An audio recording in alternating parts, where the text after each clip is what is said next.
Yes, I'm going to look at that organic act. Oh, but first I thought I'd look at this oath, a solemn declaration, accompanied by a swearing to God or revered person or thing, that one statement is true and that one will be bound to a promise. Now, the person making the oath implicitly invites punishment if the statement is untrue or the promise is broken. The legal effect of an oath is to subject the person to penalties for perjury if the testimony is false. The statement or promise made in such a declaration, yes. Now, I often talk about those that are oaths of office that are guilty of perjury. Yes, I told you about those that are rendering criminal assistance to those in law enforcement that don't want to enforce the custody interference laws, the forgery laws, the fraud laws. Ooh, ooh, ooh.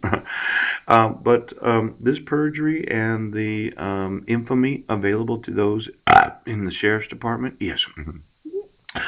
I mentioned that, well, I mentioned that this oath of office, you are inviting a very significant amount of punishment for every person in the state legislature. In fact, every state legislature, the Gomanian state legislature, the governors of each and every state, and all the governors of each territory.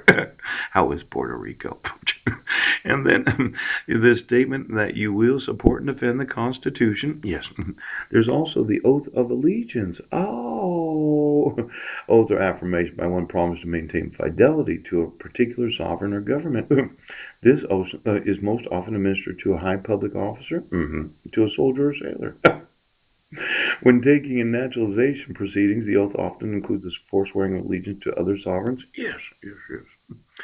Now, I've been wanting to sue every oath of office in the United States of America. Pooh. And just so you know, every judicial oath, every attorney oath, every oath of every sheriff elected to office. Now, oath against an oath, oath de verita descenda, oath ex officio under oath.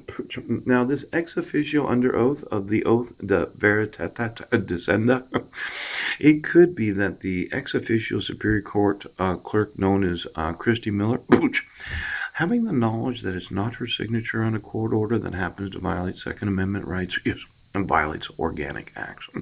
It violates the treaties of the United States Navy. It could be that if you remove the stupid protection orders and take me off the docket, I'd like to sue all of those that, under the oath de veritatis descenda, is an oath ex officio. Now, there's an oath, purgatory oath, yes, an oath or affirmation taken to clear oneself of charge of suspicion. Promissory oath, pauper's oath, an affidavit or verification of poverty by a person requesting public funds or services. Now, I've had to sign for those each time that I was the indigent accused individual. Yes, but every time I did, it was actually a crime against myself. Did you know you can be poor but not be a pauper unless, of course, you need the indigent services of a public defender? Now, for Jefferson Association County, well, let's say as an indigent, yes, homeless man. A lot of people think it's a crime. But every time I filled out the form from 2012 Stan Myers, where there was no actual notice and opportunity to be heard, yes, you obligated me to identify myself as an individual, yes, that was requesting public funds or services because of a poverty affidavit. You violated my privacy, yes. See, being poor in the United States never has to be identified to any person. I could walk around and people would think he's the richest man in the world. And I don't have to talk to him and tell him, no, you're wrong. I'm really not the richest man in the world, but I could be. And at the same time, every time you arrested me without a fraudulent protection order where I had received actual notice of hearings, yes, without the forgeries and the fraud and the interference and the child abduction and kidnapping, and all the times that you enforce that dissolution of marriage where you say I owe back child support without me getting actual motion of hearing documents, Not only am I going to sue this state in the United States, it makes me look bad to have to sign an affidavit that I have no money. Pooch. A lot of people look down on the poor people. They look down on them.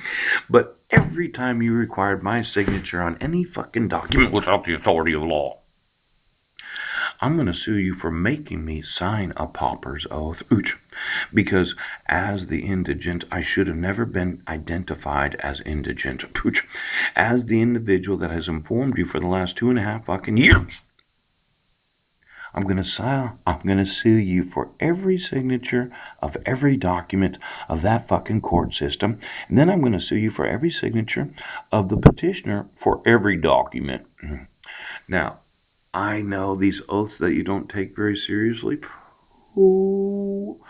Well, the ex officio oaths, yes, that uses the state stamp, ooch, oath or affirmation clause in constitutional law. It's a concept of constitutional law. Yes.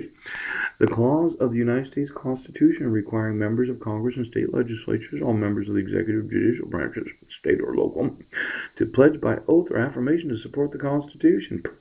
United States Constitution, Article 6, Number 3. Pow! Now, when I get to suing every oath of all... Now, I told you that I want a phone call from my sons, and I want to speak to Marilyn about this custodial interference and the use of her image in a Rotarian newsletter. Then I want to ask her, where do you want to live at? Because I'd like to have my sons today, and I thought that maybe we could cohabitate together. Maybe hold hands and watch television.